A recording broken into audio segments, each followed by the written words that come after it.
Kita masih dalam suasana di bulan Rajab, yang mana di bulan Rajab ini ada sejarah yang sangat penting, yang sangat agung.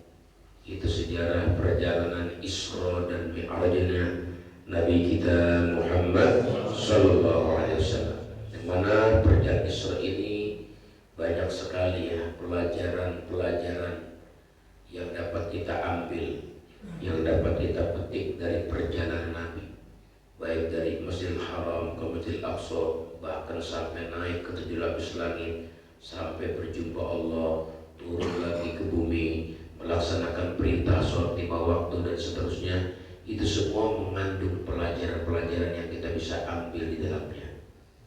Di antara pelajaran yang paling penting dalam perjalanan Isra Mi'raj adalah ini sebuah pertunjukan dari Allah, bagaimana Allah mengangkat derajat setinggi-tingginya daripada kita punya Nabi. Padahal kita baru saja mendengar di saat lahirnya Nabi, Allah tunjukkan kemuliaan Nabi dengan berbagai macam kejadian-kejadian yang sangat luar biasa di alam semesta berkaitan dengan lahirnya Nabi Muhammad SAW. Kita sering dengarlah ya gimana tuh hari lahirnya Nabi Muhammad, terjadi berbagai macam keajaiban-keajaiban dunia yang seolah-olah Allah pertunjukkan ini kelahiran manusia mulia, sampai alam semesta pun ikut mempertunjukkan keajaibannya. Bukan sampai situ saja, bukan pas waktu lahir saja, bahkan ketika sudah dilantik menjadi Nabi Muhammad, menjadi seorang Rasulnya Allah Ta'ala, Allah berikan pertunjukan yang kedua, yaitu perjalanan menuju Allah yang kita kenal dengan perjalanan Isra dan Mi'rajnya Nabi kita Muhammad Sallallahu Alaihi Wasallam. Yang pertama, Bapak-bapak, perjalanan Isra Mi'raj itu diawali dengan perjalanan di malam hari. Allah bilang dalam Al-Quran, Subhanalladzi asra bi'abdihi lailan. Maha suci Allah yang telah memperjalankan hambanya lailan, di malam hari. Ini menunjukkan berarti malam memang anjuran untuk melakukan safar, perjalanan. Ya, jadi kita kalau melakukan perjalanan jauh, jarak jauh, itu lewat ayat ini diajarkan. Jadi kalau jarak jauh perjalanan, kalau bisa diusahakan perjalanan ambil di malam hari. Kenapa? Karena katanya perjalanan di malam hari itu bumi dilipat gandakan. Ya, bumi dilipat. Jadi yang tadinya jaraknya jauh, begitu perjalanan malam terasa dekat. Ya, jadi misalnya bumi ini begini. Jika perjalanan malam artinya ini bumi yang di sini dengan bumi sini dideketin begitu. Jadi jarak terasa dekat, gitu ya. Padahal kilometernya sama-sama juga, tapi perasaan gitu dikejar dekat, dijaganya cepat perjalanan, gitu. Makanya di dalam kita manasik haji Imam An-Nawawi itu diantaranya perjalanan jarak jauh dianjurkan berangkatnya di malam hari. Kalau kita punya kendaraan pribadi enggak beda, kalau kita naik umum mungkin ya dia yang ngatur jalur pemberangkatan. Tapi kalau kita pemberangkatan ya pribadi itu kalau bisa jalan di malam hari. Kenapa? Karena jarak akan didekatkan oleh Allah Subhanahu wa Ta'ala. Itu yang pertama. Yang kedua, lailan ini menunjukkan waktu yang sangat berkah, waktu yang mulia. Kapan tuh Nabi berangkat? Ya, Isra Mi'raj itu kan ya sekitar ya menjelang subuh lah. Antara jam 3, jam 2, jam 3 gitu berangkat Nabi. Bisa jam 3 berangkat nih, jam 3 berangkat, itu sebelum subuh 4:30 udah sampai lagi di Masjidil Haram. Artinya apa? Ini menunjukkan malam adalah waktu yang mulia. Satu, jadi keberkahan waktu itu ada, waktu yang berkah. Nah seperti kita sekarang nih pagi hari begini, ini termasuk kategori waktu yang paling berkah. Bahkan suasana yang paling enak Pak pada subuh ya. Ngapain aja kita pada subuh itu cocok. Ngopi habis subuh enak ya. Bener gak? Iya, apalagi tidur habis subuh paling nikmat kalau bulan Ramadan, bener gak? Paling enak, suasana surga katanya begitu. Kalau pengen tahu suasana surga surga. Lihat aja habis main subuh enak, dibawa ngapain aja tuh subuh enak aja. Itu suasana surga begitu. Dikata panas kagak, dikata dikata dingin banget kesedang aja. Tuh nuansa surga kayak nuansa subuh kayak begini. Nah hidupnya berkaitan dengan keberkahan waktu namanya. Yang kedua perjalanan Isra Mi'raj ini merupakan perjalanan minal Masjidil Harami ilal Masjidil Aqsa. Dari Masjidil Haram ke Masjidil Aqsa. Gimana nih? Ini juga tempat berkah. Masjidil Haram bagaimana nggak berkah? Non stop ya Pak.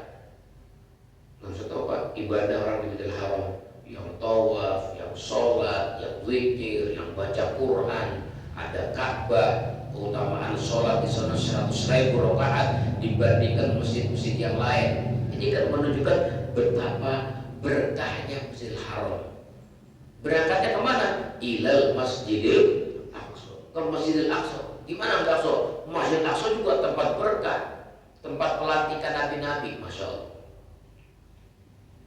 Yang perlu juga kita kalau lagi ngomongin tempat-tempat berkah ini, yang perlu juga kita nyari duit yang banyak, benar nggak? Iya, nyari duit yang banyak Pak. Ngapain? Berkunjung ke tempat-tempat yang kalau orang punya duit kita kan di rumah Abah ya, diem aja ya.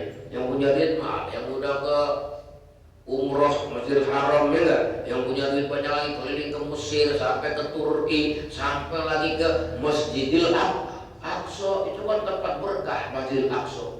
Bahkan Allah bilang sendiri dalam Quran, alladzi barakna haulahu, yang kami berkahkan tempat itu haulahu, sekitarnya. Bayangin kalau sekitar Masjid Aqsa berkah, apalagi di dalam Masjidil Aqsa.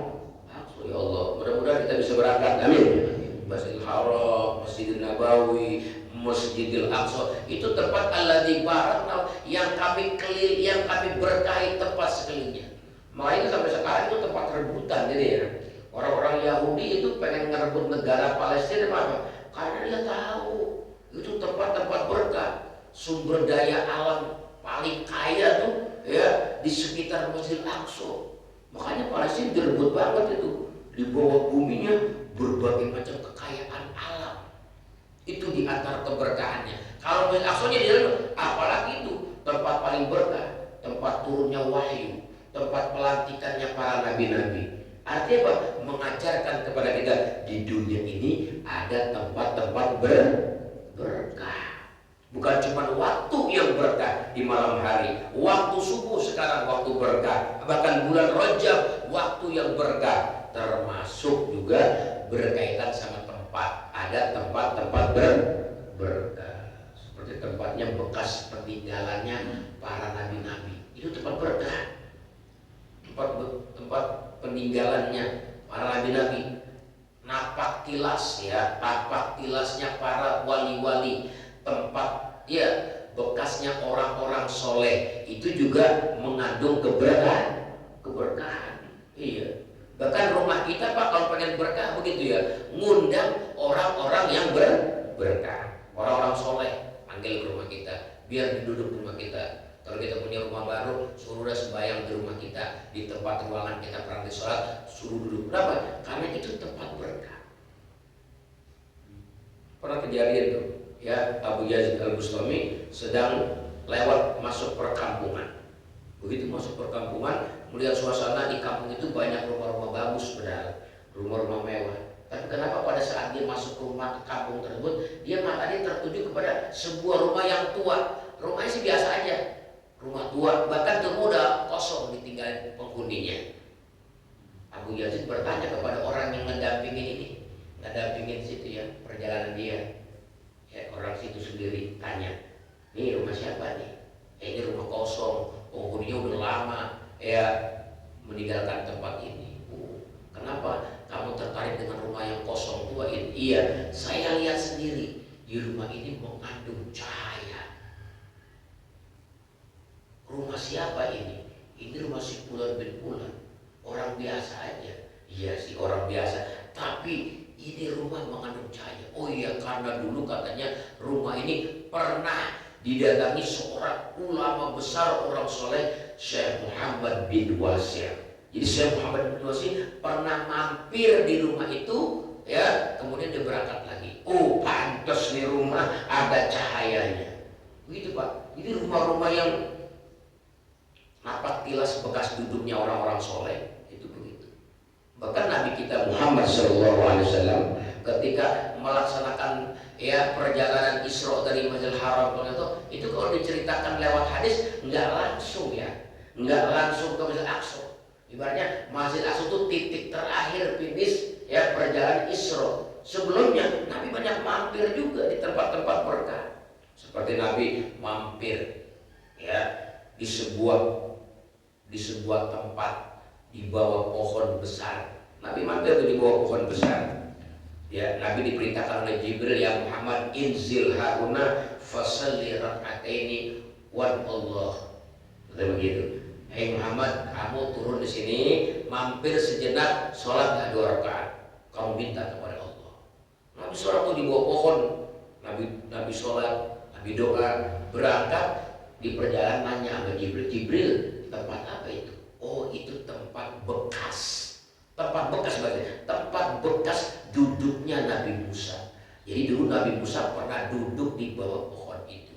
Itu tempat berkah. Berarti apa? Karena pernah duduk, enggak tinggal situ, cuma mampir dong, duduk sejenak. Mampir duduk sejenak. Ini ceritanya begini Pak. Dulu kan Nabi Musa kan pernah, ya, dikejar-kejar sama pasukannya Raja Fir'aun. Ini pasukan Fir'aun nih ngejar-ngejar Nabi Musa, perintah Fir'aun tangkap Nabi Musa. Kenapa? Dia yang pernah bunuh prajurit, ibaratnya orang, ya, kepercayaannya Fir'aun. Akhirnya suruh tangkap. Begitu ada orang kasih tahu, Musa cepat lari, cepat kabur. Kenapa? No, pasukan udah keluar dari kerajaan Fir'aun, mau nangkap kamu, mau bunuh kamu. Akhirnya lari dia, kabur yang sejauh-jauhnya. Akhirnya selamat dia sampai ke sebuah kota namanya kota Madian, wilayah kekuasaan Nabi Syuaib. Karena dia udah kecapean, akhirnya dia masuk dah tuh, duduk di bawah pohon. Begitu lagi duduk, ya, ceritanya ngelihat tuh pemandangan di sore hari di wilayah kota Madian, ya, orang-orang situ kehidupannya ada yang mengembala kambing-kambing mereka. Begitu sore, ya enggak, tuh habis pada makan namanya tanaman-tanaman rumput, diminumin di sebuah sumur. Ya. Nabi Musa melihat pemandangan itu. Nah, ketika itu Nabi Musa matanya tertuju kepada 2 orang perempuan yang sedang menunggu gantian minumin kambing-kambing mereka. Ditanya, kenapa nggak ikut gabung? Oh ya, kita nanti kalau orang laki selesai, mereka berangkat pulang, kita baru minumin. Ini kita ngalah orang perempuan, biarin orang laki dulu pada minumin kambing-kambing mereka. Oh, emang sumur di mana? Satu di sini.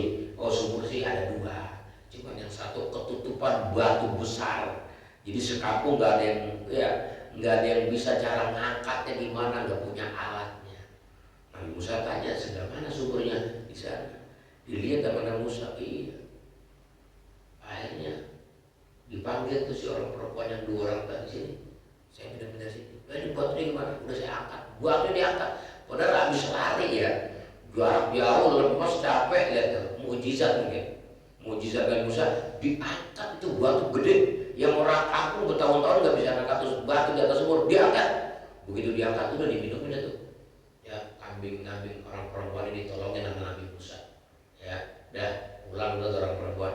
Nabi Musa habis itu baik lagi tuh, duduk lagi di bawah pohon sambil berdoa. Apa doanya? Di dalam Al-Quran Allah ceritakan dalam surat Al-Anbiya, Rabbi inni lima anzalta ilayya min khairin faqir.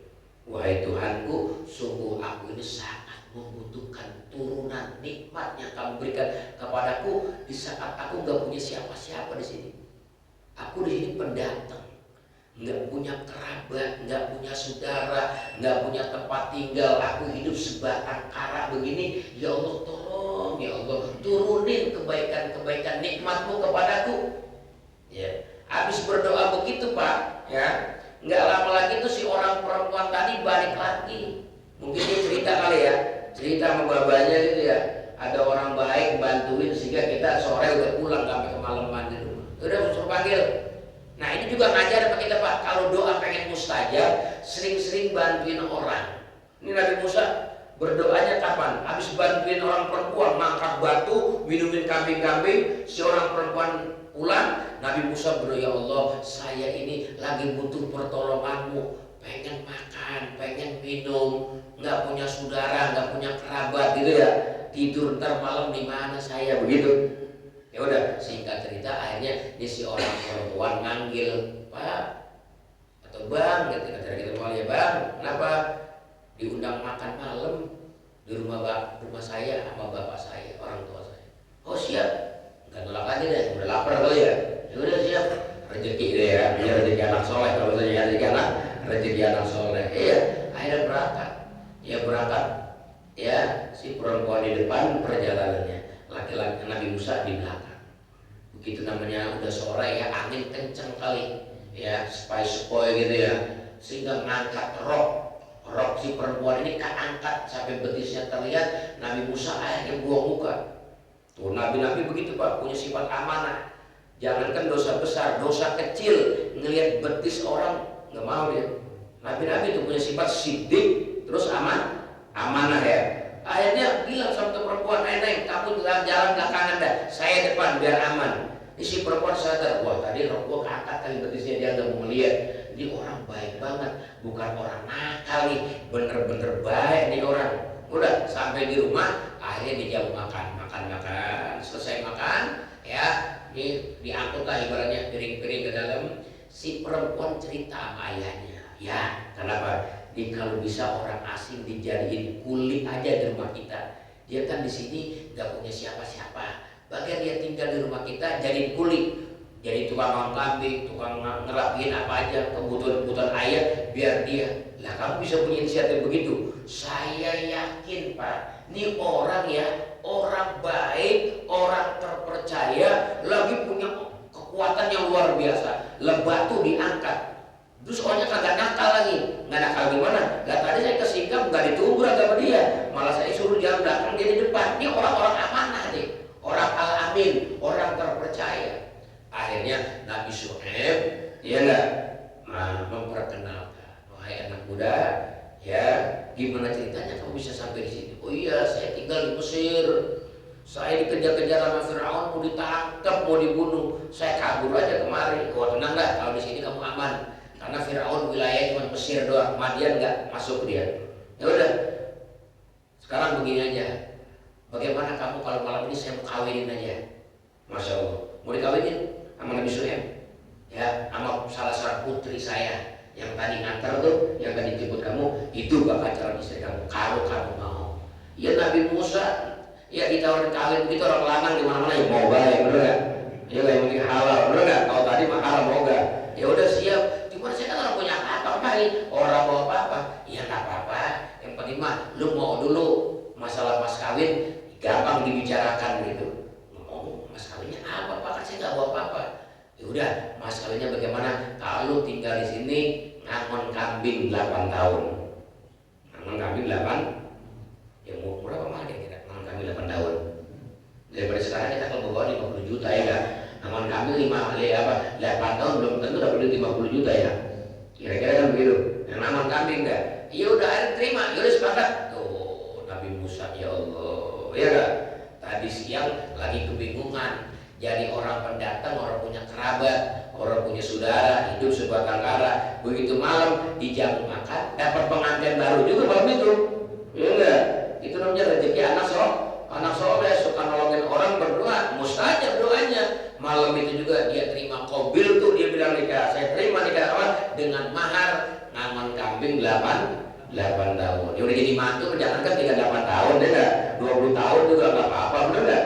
Udah enak dia. Ini gambaran bahwa Nabi Musa adalah orang yang berkah. Tadi siang lagi kebingungan, malam dapat jamuan makan dan dapat istri cantik, putri daripada Nabi Syuaib alaihissalam. Nabi kita ketika ke kota Madian disuruh mampir sama Jibril, sholat di situ. Sholat di bawah pohon. Kalau orang sekarang udah ngatain musyrik aja. Musyrik tuh sebenarnya di bawah pohon. Ya kagak, emang sih nyebar pohon.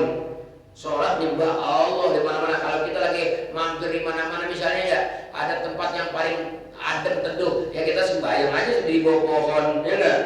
Lantas nyembah pohon, siapa nyembah pohon? Kita kan wajahnya wajhiyah lilladzi fataras samawati wal. Lah kayak kita sembahyang nih madepin tiang ini, ya enggak? Yang beton kita madepin nih, kita di situ berdiri. Emang kita nyembah nyembah tiang, ya enggak? Nyembah tembok lah kagak, nyembah Allah.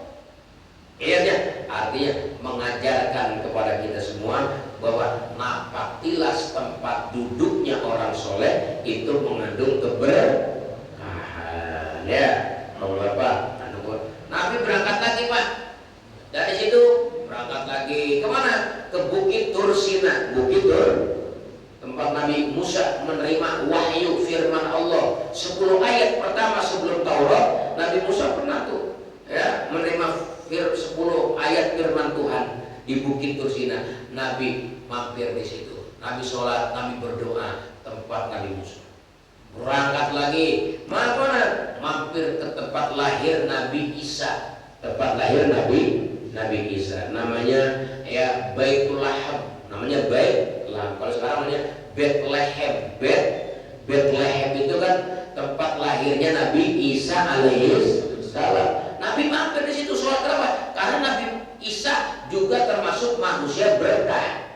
Bahkan Allah katakan dalam Al-Quran bahwa Nabi Isa ini kemana aja berangkat pergi dikasih berkah Allah. Wa ja'alani mubarakan ainama kuntu, kata begitu. Allah jadikan aku ini manusia berkah dimanapun aku berada. Kenapa Bang? Karena memang visi misi hidupnya Nabi Isa ngebantu orang. Di orang nih kalau hidupnya peduli sama orang lain, suka bantu orang lain, itu akan serta merta nih orang dijadikan manusia berkah. Bantuin sisi dunia, bantuin sisi agama, apalagi akan menjadi manusia berkah. Emang apa itu kerjaan Nabi Isa? Kerjaan Nabi Isa Pak, masa hidup itu dia suka ngobatin orang. Bahkan pasiennya tiap hari, tiap hari diceritakan dalam kitab sejarah 5.000 pasiennya. Itu yang berkaitan sama mata. Sebab Nabi Isa bisa ngobatin ya orang yang lahir cacat matanya. Jadi orang lahir nih, begitu lahir matanya merem, ketutup. Itu sama Nabi Isa bisa ditanganin pengobatan. Cukup diusap aja mukanya langsung keluar tuh, matanya keluar. Apalagi yang sakit mata. Ini mah yang bukan sakit mata, lahir tanpa mata misalnya, rata aja daging gitu. Bisa ya diusap-usap sama Nabi Isa, keluar aja ke pelopak mata, jadi melihat itu. Itu di zaman Nabi Isa kan diutus menjadi Nabi Isa. Itu hidupnya kan di zaman banyaknya kedokteran. Nah di antaranya pada saat itu belum ada dokter mata. Makanya di Al-Quran di antara mukjizat Nabi Musa bisa ngobatin orang yang buta, baik yang buta dari lahir ataupun buta yang karena penyakit datang baru begitu. Dan yang kedua, Nabi Isa ini bisa ngobatin orang lumpuh, orang lahir nih. Benar ya, ada orang lahir itu dalam keadaan kakinya nggak kuat berdiri, kakinya gempor begitu. Itu sama Nabi Isa diusap-usap aja begitu. Ya, diusap-usap, dipegang-pegang, digebrak-gebrak, itu bocah yang tadinya lumpuh bisa bangun, bisa jalan. Begitu, itu Nabi Isa begitu kehidupannya. Setiap hari, setiap waktu, visi misinya adalah ngobatin orang dan mengajak orang masuk ke dalam Islam. Ya, itu Nabi Isa. Nah ini Nabi Isa, Masya Allah ya, manusia berkah. Sampai Nabi aja mampir sholat di tempat lahirnya Nabi Isa alaihissalam. Berangkat lagi ya, Nabi kita akhirnya sampai kepada Masjidil Aqsa yang Allah bilang alladzi barakna haulahu. Makanya bapak-bapak kita diajar dulu ya sama guru-guru kita, bukan cuma ngaji aja Pak, diajak ziarah kadang-kadang. Itu diajak ziarah, itu napaktilas perjalanan Nabi itu. Iya, napaknya perjalanan Nabi dari Masjidil Haram.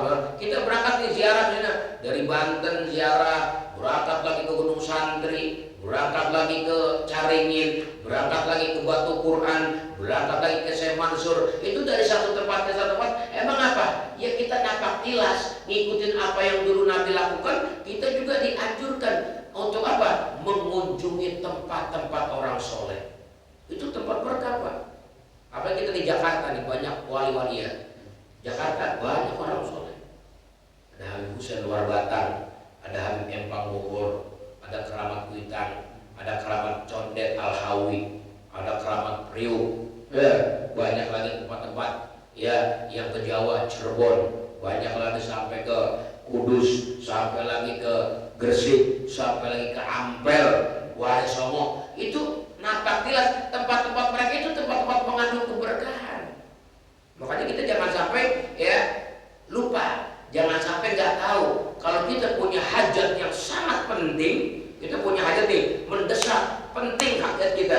Coba datang dah, kunjungin kuburannya orang-orang soleh, atau kunjungin rumah-rumah orang soleh. Datang ke rumah kiai-kiai orang-orang soleh, kita datang satu rame, kita sowan, kita minta doain sama itu kiai kita yang ngaminin, punya hajat mendesak. Itu akan beda kualitas doa kita di saat orang soleh mendoakan kita, atau kita yang berdoa di tempat orang-orang soleh.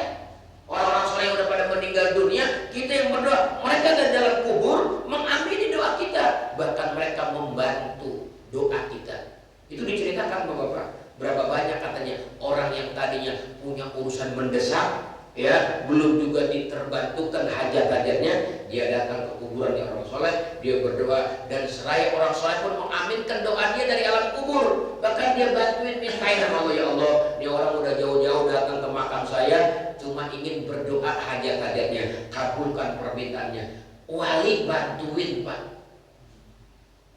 Sampai kemarin saya waktu di Malang itu, ya ziarah ke pesantren Darul Hadis, ada haul guru besar ya Al-Habib Abdul Ghadir bin Ahmad Al-Faqih. Ini seorang wali besar. Sampai-sampai Pak Quraisy Shihab itu yang kita sering lihat ya, ulama tafsir ya. Ulama tafsir Pak Quraisy Shihab itu dulu waktu belum belajar di Mesir, dia pesantrennya di situ di Darul Hadis di Malang. Nah, begitu diwawancara di TV One itu pernah diwawancara Pak Quraisy ya, diwawancara. Iya, jadi Pak Quraisy ini belajar lama di Darul Hadis, lama di Mesir juga lama. Makanya ini pakar tafsir ya Pak Quraisy. Itu di antara beliau ya, ketika ditanya di atas sekian banyak guru-gurunya, manakah guru-guru yang paling berkesan? Kata gitu. Kata dia, guru saya ini yang paling nyampel di hati nih, yang hubungan saya erat di hati saya, itu yang saya dulu pertama kali belajar agama pesantren di Malang di Darul Hadis. Ya, yaitu tepatnya di pesantren Darul Hadis di Malang.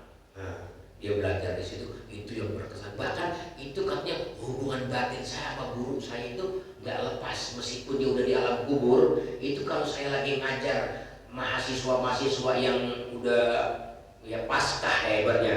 Kalau orang kuliah kan ada sarjana paskah ya, ada yang udah ngelewatin sarjana gitu, ngajar doktor-doktor pasca sarjana gitu ya. Itu kadang-kadang pertanyaan-pertanyaan namanya doktor-doktor kan sulit-sulit pertanyaan mereka. Itu kadang-kadang pas saya kalau lagi nggak bisa jawab, itu saya malam saya tawasul kepada guru saya itu.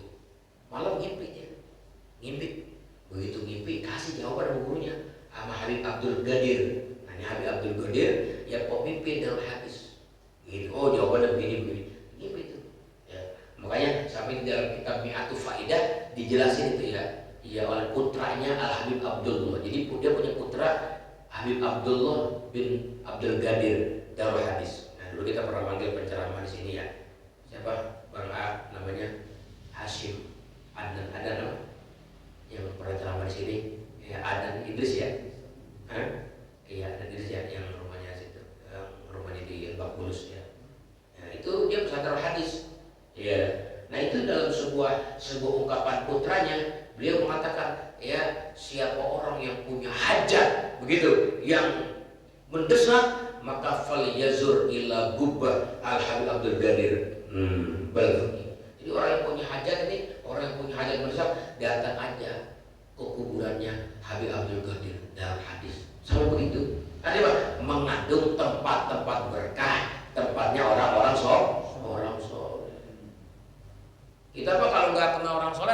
masalahnya. Kita nggak bisa ngantri ibadah kita nih. Ibadah kita kan kita nggak paham juga ya yang kita udah lakukan. Ibadah kita diterima apa kagak nih ibadah kita, wallahu a'lam. Tapi kita sih emang udah berjuang, ibadah kita lakukan, terakhir ya udah kita pasrahkan sama Allah. Cuma kita nggak tahu diterima apa kagak. Tapi kalau punya hubungan sama orang soleh, nah ini salah satu pelantara juga buat nyelamatin kita di akhirat besok. Ada syafaat namanya, syafaat orang-orang soleh. Bahkan kita dalam sholat aja kita dianjurin tuh punya hubungan salam sama orang soleh. Assalamu alaina wa ala ibadillahis sholihin. Ya Allah, sampaikan salam kami kepada orang-orang soleh, gitu ya. Iya, ini mengajarkan kepada kita tempat-tempat yang mengandung keberkahan. Selain waktu-waktu yang berkah, juga tempat-tempat yang berkah. Inilah perjalanan daripada Isra Nabi kita Muhammad Sallallahu Alaihi Wasallam. Belum lagi banyak ya Pak kisah-kisah tentang perjalanan Isra-nya Nabi, diperlihatkan berbagai macam ya keajaiban. Memang tujuan Isra Mi'raj Allah juga bilang di Quran, linuriyahu min ayatina. Kami pengen perlihatkan kepada kamu tanda-tanda kebesaran kami. Udah diperlihatkan sama Allah tuh tanda-tanda. Ngelihat begitu tuh.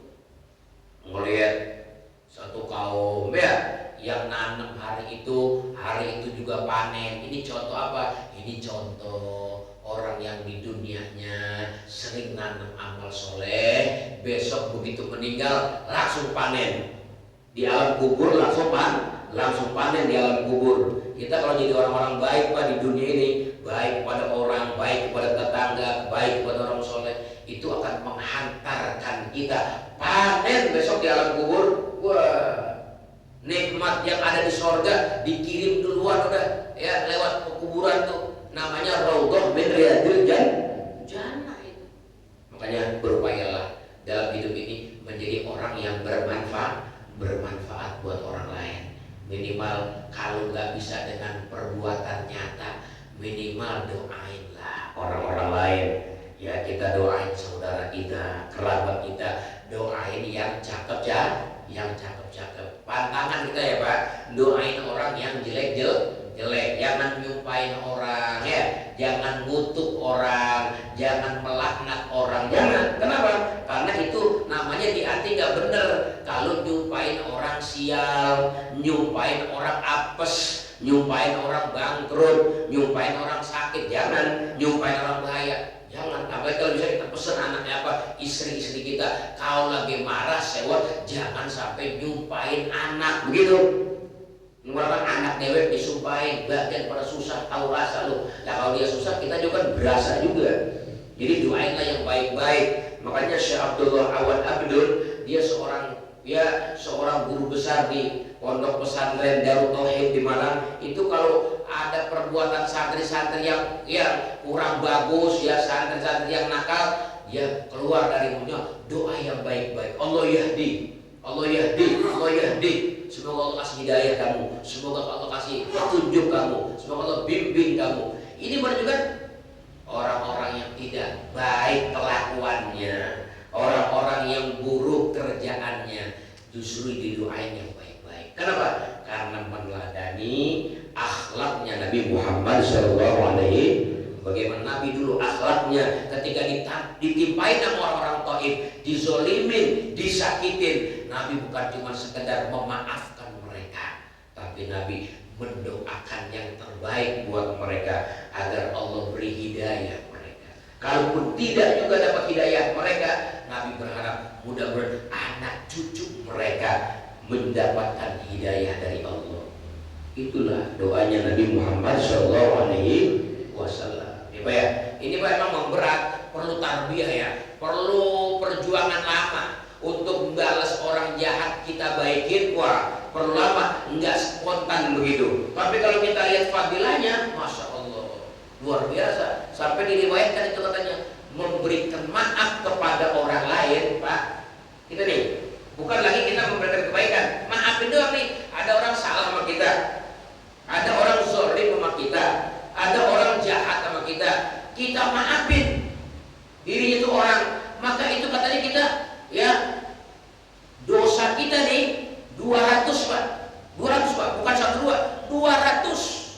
dosa besar kita diampuni oleh Allah. Ya Allah, itu dosa besar kan kudu ditobatin, Pak. Kalau nggak ditobatin mah dosa besar ya kagak diampuni, kudu tobat kita sama Allah.